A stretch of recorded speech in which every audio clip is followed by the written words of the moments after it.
All right, so we were doing these 2D moments here.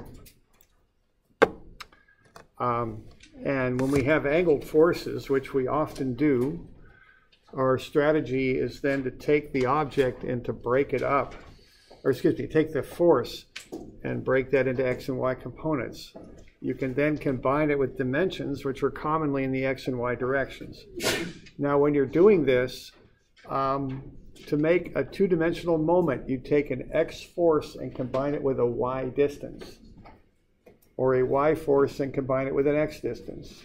You don't combine like forces and distances together. You combine unlike forces and distances together, because that gets you the moment arm, which is perpendicular to the force that you want. Okay?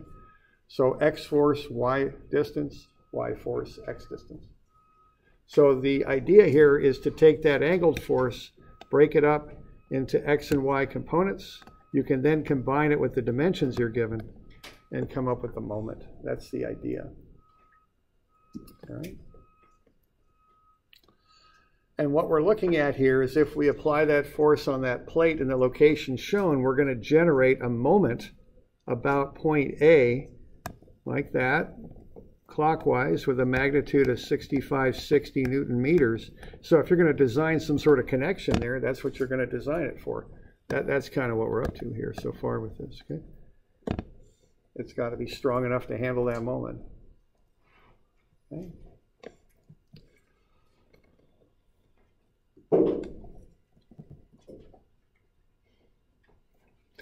All right, now you can take moments about any point you want. I have the same plate there with that same force in the upper corner. I've added a force down below here. And this isn't in your packet. You just kind of have to sketch this up, I think. I never got this in. I don't think anyway. I'm pretty sure I didn't. So you just have to sketch this up, okay? Now notice, I've got the same plate, but what I've done, I've just changed the point about which I'm taking moments about. And if I'm out working somewhere, this might mean I'm connecting that plate in a different location, at point B this time, okay? So this is a little bit different in forces in that you have to consider the point that you're taking moments about.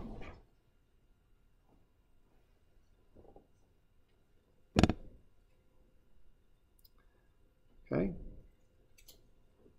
So I'm going to go sum of MB equals 0. Now a couple of things are going to happen here. I've added that force down below, and I still have that 8,000 Newton force in the upper right-hand corner of the plate. But I've moved the point about which I'm taking moments. So I've moved it to point B now. Now that's going to have one effect that I want to call out here a little bit. Okay.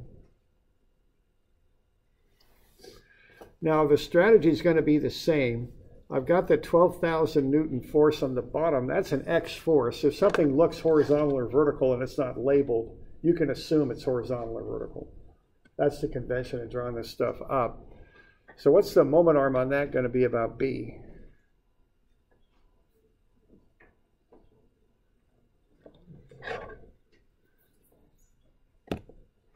Okay. What's that? 10,800. Oh, for the magnitude, yeah. What's the moment arm? 0.9. Yeah, 0.9. Okay. So keep in mind this, that you, and I kind of think it in terms of a wrench. If I got a wrench here that extends down there, that 9,000 or 12,000 Newton force will push on the wrench. The moment arm on the wrench, the lever arm, whatever you want to call it, is 0.9, right? And what direction is that going to go? What sign should it have, I guess? Yeah, it'll be positive because it's coming around like that, right? Okay. Now, the steps on this are the same. I would start by getting that force, the 8,000 Newton force, broken into components. Okay, so I do the trigonometry just like I did last time and get that broken up. So that'll be in the X direction with cosine of 70, that'll be 2736. In the Y direction, it'll be 7518. So it'll be to the left and down. Okay.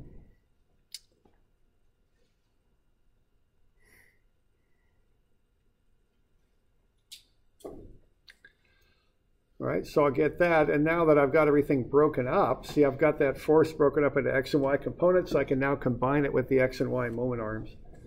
Okay, so let's have a look at what that will be. Okay, so I've got the 7518, and that will be combined with 1.2 meters. That's a y force and an x moment arm, like so.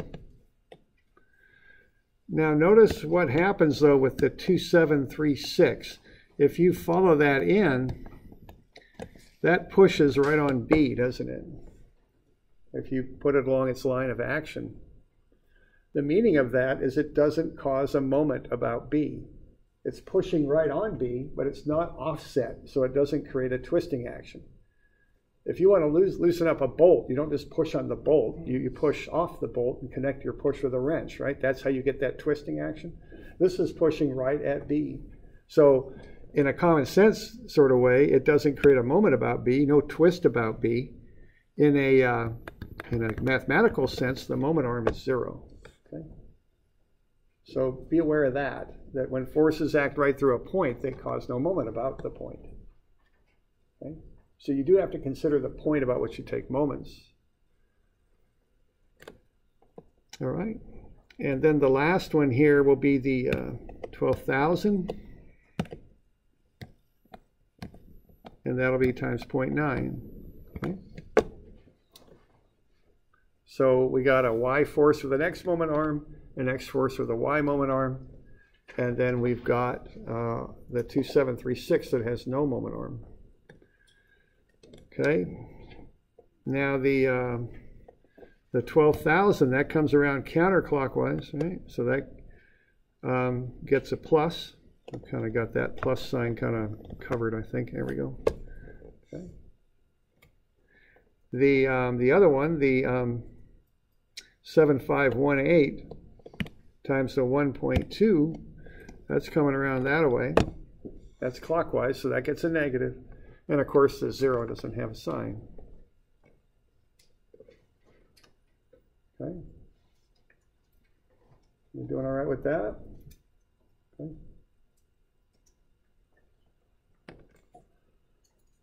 And then we just add them up. These are all just twists. If you look at this in a vector sense, two-dimensional moments are all k vectors. They're all z vectors, because a moment vector is the axis about which you twist. So anytime you've got a 2D vector, the axis about which you're twisting, kind of like the bolt that you would turn, would be coming out of the page, which would be in the z direction. So 2D moment vectors are k vectors is what they are. Okay, always. So they're additive. You can add them up.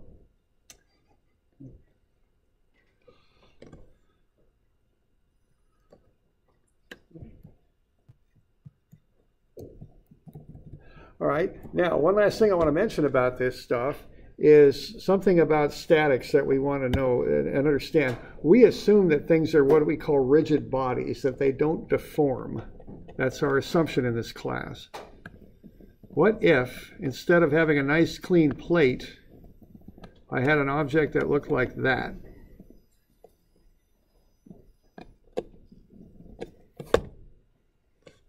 What would that affect the moment at all about B? No. Yeah, it wouldn't. Okay. So don't get fooled by the picture. What we do with this stuff is we're generating coordinates. I don't care how this force is connected to B. If I make the assumption that that thing is rigid, it doesn't matter. As long as it's connected, it's connected. And all I care about is where it is located with respect to B. How I get to it doesn't matter. What matters is where it is and where B is and how those 2 points are related to each other. That's what matters. Okay. And so, what's that? Yeah, well, yeah, things get more complicated, of course. But, always remember that when you're looking at statics books. They come up with all sorts of examples, right? You got cars and gears and, people's limbs that they do statics problems on. If you look through statics books, they got everything they can think of. Cranes and airplanes, you name it. Doesn't make any difference. It's just points, forces, coordinates, how they're joined together. That's all that it is, okay? Doesn't make any difference what the picture is. What matters is the magnitudes of stuff, the direction, and how they're connected. That's it. Okay. their location. All right. All right, so that stuff's due tomorrow. Might as well give you some more stuff here. Sorry, just keep giving me stuff to do. So let's give you some stuff to do. How about 3 of them, just some 2D moment problems.